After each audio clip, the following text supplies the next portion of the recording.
ನಾಮಕ್ಕೆ ಸ್ತೋತ್ರ ಉಂಟಾಗಲಿ. ಪ್ರಿಯರೇ, ಆತ್ಮೀಯರೇ, ಈ ಉದಯ ಕಾಲದ ಆತ್ಮಿಕ ಉಪಹಾರದ ಕಾರ್ಯಕ್ರಮ ಮುಖಾಂತರವಾಗಿ ನಿಮ್ಮೆಲ್ಲರಿಗೂ ಯೇಸುವಿನ ನಾಮದಲ್ಲಿ ನಾನು ವಂದನೆಗಳನ್ನು ಸಲ್ಲಿಸುವನಾಗಿದ್ದೇನೆ.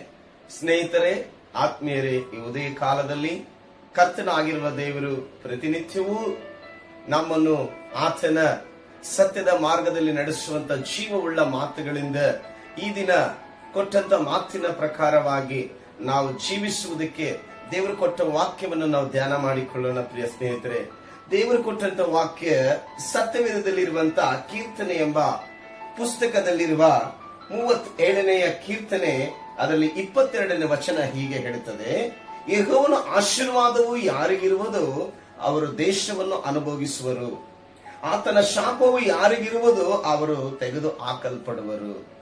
ಸ್ನೇಹಿತರೆ, ಆತ್ಮೀಯರೇ, ಪ್ರಿಯರೇ, ನೋಡ್ರಿ, ಯೆಹೋವನ ಆಶೀರ್ವಾದ ಯಾರ ಮೇಲೆ ಇರುತ್ತದೋ ಅವರು ಇಡೀ ದೇಶವನ್ನೇ ಅನುಭೋಗಿಸುತ್ತಾರಂತೆ. ಯಾರ ಮೇಲೆ ಶಾಪವಿರುತ್ತದೋ ಅವರು ನೋಡ್ರಿ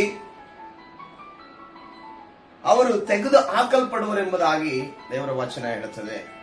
ಅದಕ್ಕಾಗಿ ಪ್ರತಿ ಮನುಷ್ಯನು ಭೂಮಿ ಮೇಲೆ ಇರುವಷ್ಟು ದಿನಗಳ ಕಾಲ ಸುಖ ಸಂತೋಷದಲ್ಲಿರಬೇಕು. ತಾನು ಊಹಿಸಲಾರದನ್ನು ಕೂಡ ತಾನು ಅನುಭವಿಸುವ ಮಟ್ಟಿಗೆ ಜೀವಿಸಬೇಕು ಅಂದ್ರೆ ದೇವರ ಆಶೀರ್ವಾದ ಖಂಡಿತ ಬೇಕೇ ಬೇಕು. ದೇವರ ಆಶೀರ್ವಾದವಿಲ್ಲದೆ ನಾವು ಒಂದು ಒಳ್ಳೆ ಮನೆಯಲ್ಲಿರಕ್ಕಾಗಲ್ಲ. ದೇವರ ಆಶೀರ್ವಾದವಿಲ್ಲದೆ ಒಳ್ಳೆ ಆರೋಗ್ಯದಲ್ಲಿರುವುದಕ್ಕಾಗಲ್ಲ. ದೇವರ ಆಶೀರ್ವಾದ ಇಲ್ಲದೆ ನಾವು ಒಳ್ಳೆ ಆಹಾರವನ್ನು ಭುಜಿಸುವುದಕ್ಕಾಗೋದಿಲ್ಲ. ದೇವರ ಆಶೀರ್ವಾದವಿಲ್ಲದಿದ್ದರೆ ನಾವೊಂದು ಒಳ್ಳೆ ಕುಟುಂಬದಲ್ಲಿ ಇರಲಿಕ್ಕೆ ಆಗುವುದೇ ಇಲ್ಲ.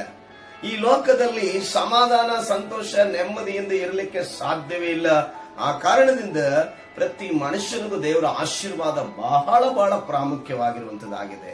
ಆ ಕಾರಣದಿಂದ ದೇವರ ಜನರೇ, ಸ್ನೇಹಿತರೆ, ಈ ಉದಯ ಕಾಲದಲ್ಲಿ ದೇವರು ಹೇಳುತ್ತಿರುವ ಮಾತೇನೆಂದರೆ, ದೇವರ ಆಶೀರ್ವಾದ ಯಾರ ಮೇಲೆ ಇರುತ್ತದೋ ಅವರು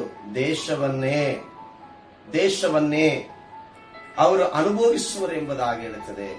ಯಾರ ಮೇಲೆ ದೇವರ ಶಾಪವು ಇರುತ್ತದೋ ಅವರನ್ನು ತೆಗೆದು ಹಾಕಲ್ಪಡುತ್ತದೆ ಎಂಬುದಾಗಿ. ಅದಕ್ಕಾಗಿ ಸ್ನೇಹಿತರೆ, ಈ ಉದಯ ಕಾಲದಲ್ಲಿ ನೋಡುವ ಈ ಕಾರ್ಯಕ್ರಮದಲ್ಲಿ ನೋಡುತ್ತಿರುವ ಪ್ರತಿಯೊಬ್ಬರಿಗೆ ನಾನು ಹೇಳುತ್ತೇನೆ, ದೇವರ ಆಶೀರ್ವಾದವನ್ನು ಪಡೆದುಕೊಳ್ಳಿರಿ. ದೇವರ ಆಶೀರ್ವಾದವನ್ನು ಪಡೆದುಕೊಳ್ಳಬೇಕಂದ್ರೆ ದೇವರ ಕಾರ್ಯಗಳನ್ನು ಮಾಡುವವರಾಗಬೇಕು. ದೇವರ ಮಾತುಗಳನ್ನು ಕೇಳಿ ದೇವರ ಮಾತುಗಳಂತೆ ನಡೆದುಕೊಂಡು ಆತನ ಮಾತುಗಳಿಗೆ ಮೆಚ್ಚುಗೆಯಾದ ಜೀವಿತದಲ್ಲಿ ನಾವು ಹೋಗುವಾಗ ಆತನ ಆಶೀರ್ವಾದವು ನಮ್ಮ ಮೇಲೆ ಬರ್ತದೆ. ಯಾಕಂದ್ರೆ ಅಬ್ರಾಮನೆಂಬ ಭಕ್ತ ಸತ್ಯವೇದದಲ್ಲಿ ದೇವರು ಕರೆದ ಕೂಡಲೇ ಆತನೆಲ್ಲವನ್ನು ಬಿಟ್ಟು ಆತನು ದೇವರನ್ನು ಹಿಂಬಲಿಸುವುದರಿಂದ ದೇವರು ಆತನಿಗೆ ಹೇಳ್ತಾನೆ, ನಾನು ನಿನ್ನನ್ನು ಆಶೀರ್ವದಿಸ್ತೀನಿ ಎಂಬುದಾಗಿ.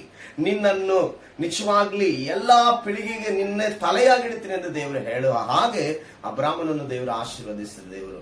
ಅಬ್ರಾಮನು ಯಾವ ರೀತಿಯಲ್ಲಿ ತನ್ನ ಕುಟುಂಬದಲ್ಲಿರುವಂತ ಎಲ್ಲವುದನ್ನು ಬಿಟ್ಟು ಬಂದನು, ಅದರಂತೆ ನಮ್ಮ ಲೌಕಿಕವಾದ ದೇವರಿಗೆ ಇಷ್ಟವಿಲ್ಲದ ಕಾರ್ಯಗಳನ್ನು ಬಿಟ್ಟು ನಾವು ಬರುವಾಗ ಖಂಡಿತವಾಗಿಯೂ ದೇವರ ಆಶೀರ್ವಾದ ನಮ್ಮ ಮೇಲಿರುವಂತದ್ದಾಗಿದೆ. ಅದಕ್ಕಾಗಿ ಯೆಹೋವನ ಆಶೀರ್ವಾದ ಎಲ್ಲರಿಗೆ ಬೇಕಾಗಿದೆ. ಆಶೀರ್ವಾದಕ್ಕಾಗಿ ದೇವರನ್ನ ಪ್ರಾರ್ಥಿಸಿರಿ, ದೇವರ ಮಾರ್ಗದಲ್ಲಿ ನಡೆಯಿರಿ, ದೇವರಿಗಾಗಿ ಜೀವಿಸಿರಿ. ಆತನ ಆಶೀರ್ವಾದ ಇಲ್ಲ, ಆತನ ಶಾಪ ಯಾರ ಮೇಲೆ ಬಂತನ್ಕೋ ಖಂಡಿತವಾಗಿ ಅವರನ್ನು ಈ ಲೋಕದಿಂದ ಕಿತ್ತಿ ಹಾಕಲ್ಪಡುತ್ತದೆ. ಅದಕ್ಕಾಗಿ ದೇವರಿಗೆ ವ್ಯತಿರೇಕವಾದ ಕಾರ್ಯಗಳನ್ನು ಮಾಡದೆ ದೇವರಿಗೆ ಇಷ್ಟವುಳ್ಳ ಕಾರ್ಯಗಳನ್ನು ಮಾಡುವವರಾಗಿರೋಣ. ಸ್ನೇಹಿತರೆ, ಇವತ್ತೆಲ್ಲರೂ ಅನ್ಕೊಳ್ತಾರೆ, ಯಾವ ದೇವರು ಏನ್ ಮಾಡಿದ ದೇವರು, ನಾವು ದುಡಿದ್ರೆ ದೇವರು, ನಾವು ಮಾಡಿದ್ರೆ ದೇವರು ಅಂತ ಹೇಳ್ಕೊಳ್ಳುವರೆ. ಎಚ್ಚರವಾಗಿರ್ರಿ. ದೇವರ ಕೋಪ ನಿಮ್ಮ ಮೇಲೆ ಬಂತಂದ್ರೆ ದೇವರು ತೆಗೆದು ಹಾಕಿ ಬಿಡುತ್ತಾನೆ. ಆ ಕಾರಣದಿಂದ ಇವತ್ತು ದೇವರ ಆಶೀರ್ವಾದ ಹೊಂದಿಕೊಳ್ಳಬೇಕೆಂದೇಳಿ ಈ ಉದಯ ಕಾಲದಲ್ಲಿ ದೇವರ ವಾಕ್ಯ ನಮ್ಮ ಸಂಗಡ ಮಾತನಾಡ್ತದೆ. ದೇವರು ನಿಮ್ಮನ್ನು ಆಶೀರ್ವದಿಸಲಿ. ನಾವೆಲ್ಲರೂ ಪ್ರಾರ್ಥಿಸಿಕೊಳ್ಳೋಣ. ಪರಲೋಕದಲ್ಲಿರುವ ಒಳ್ಳೆಯ ತಂದೆ, ಈ ಉದಯ ಕಾಲದಲ್ಲಿ ನೀನು ತಿಳಿಸಿದ ವಾಕ್ಯದ ಮೇರೆಗೆ ಕರ್ತನೆ ನಿನ್ನ ಆಶೀರ್ವಾದವನ್ನು ಹೊಂದಿಕೊಳ್ಳುವ ಕರ್ತನೆ ಜನರಾಗಿ ಜೀವಿಸುವಂತೆ ನೋಡುವ ಪ್ರತಿ ಒಬ್ಬರನ್ನು ಕೂಡ ಕರ್ತನೆ ಯೆಹೋವನೇ ನಿನ್ನ ಆಶೀರ್ವಾದ ಅವರ ಮೇಲೆ ಬರಲಿ ಸ್ವಾಮಿ. ಕರ್ತನೆ ಯಾರ ಮೇಲೆ ಶಾಪವಿರುತ್ತದೋ ಅವರು ತೆಗೆದುಹಾಕಲ್ಪಡುತ್ತಾರೆ ಎಂಬುದಾಗಿ ನೋಡುತ್ತೇವೆ. ಯಾರ ಮೇಲೆ ದೇವರ ಆಶೀರ್ವಾದವಿರುತ್ತದೋ ಅವರು ದೇಶವನ್ನೇ ಅನುಭವಿಸುತ್ತಾರೆ ಎಂಬುದಾಗಿ ನಾವು ನೋಡುತ್ತೇವೆ. ಅದರಂತೆ ಇವತ್ತು ನಿನ್ನ ಮಕ್ಕಳು ನೀನು ಆಶೀರ್ವದಿಸುವವರು ದೇಶವನ್ನೇ ಅನುಭವಿಸಿರುವಂತದ್ದು ನಾವು ಸತ್ಯವೇದದಲ್ಲಿ ಲೋಕದಲ್ಲಿ ನೋಡ್ತಾ ಇದ್ದೀವಿ ದೇವರೇ. ಅದರಂತೆಯೂ ಈ ದಿನ ನೋಡುತ್ತಿರುವ ಪ್ರತಿಯೊಬ್ಬ ನನ್ನ ಸ್ನೇಹಿತರಿಗೆ ನಿನ್ನ ಆಶೀರ್ವಾದ ಬರಲಿ ಸ್ವಾಮಿ. ನೋಡುತ್ತಿರುವ ಪ್ರತಿಯೊಬ್ಬರ ಕುಟುಂಬಗಳ ಮೇಲೆ ನಿನ್ನ ಆಶೀರ್ವಾದ ಬರಲಿ. ನೀನೇ ಮಹಿಮೆ ಹೊಂದಿ ಅವರನ್ನು ಆಶೀರ್ವದಿಸುವುದಕ್ಕಾಗಿ ಸ್ತೋತ್ರ. ಯೇಸುವಿನ ನಾಮದಲ್ಲಿ ತಂದೆ, ಆಮೆನ್. ಎಲ್ಲರಿಗೂ ಥ್ಯಾಂಕ್ ಯು. ದೇವರ ಆಶೀರ್ವಾದವನ್ನು ಹೊಂದಿಕೊಳ್ಳಿರಿ. ದೇವರು ನಿಮ್ಮನ್ನು ಆಶೀರ್ವದಿಸುತ್ತಾನೆ. God bless you.